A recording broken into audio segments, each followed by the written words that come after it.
Chers étudiants, nous allons étudier aujourd'hui l'addition d'un organomagnésien sur nitrile. Alors, comme vous savez, l'organomagnésien bien noté RMGX, R c'est un radical, magnésium et X désigne un halogène. Voilà. Alors, comme d'habitude, nous savons que au niveau d'organomagnésien, le radical apporte une charge partielle positive, ou bien, pardon, négative. Magnésium positif et l'halogène, bien sûr, négatif, et cela dû à leur électronégativité. Plus le nitrile. Alors, comme d'habitude, et à chaque fois, le radical, c'est lui qui va attaquer. Voilà. Car au niveau du nitrile, le carbone apporte une charge positive et l'azote négative. Et cela dû à la différence entre leur électronégativité. Voilà.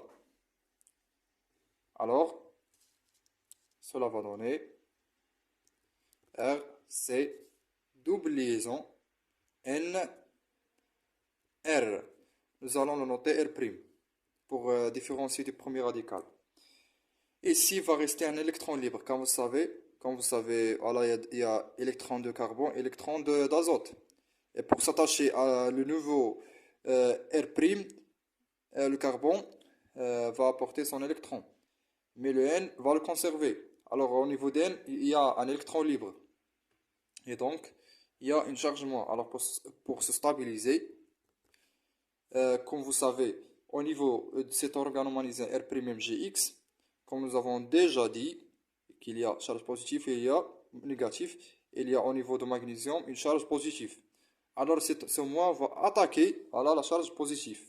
Pour se stabiliser, il devient donc RC, R', N, Mg, X. Voilà. Après un ajout d'H, H2O, H+, il y a, comme nous avons déjà vu au niveau des alcools, il y a RC, R',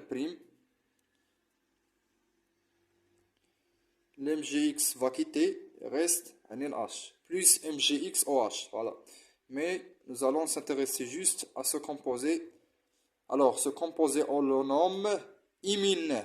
Voilà, c'est ça le nouveau. Imine.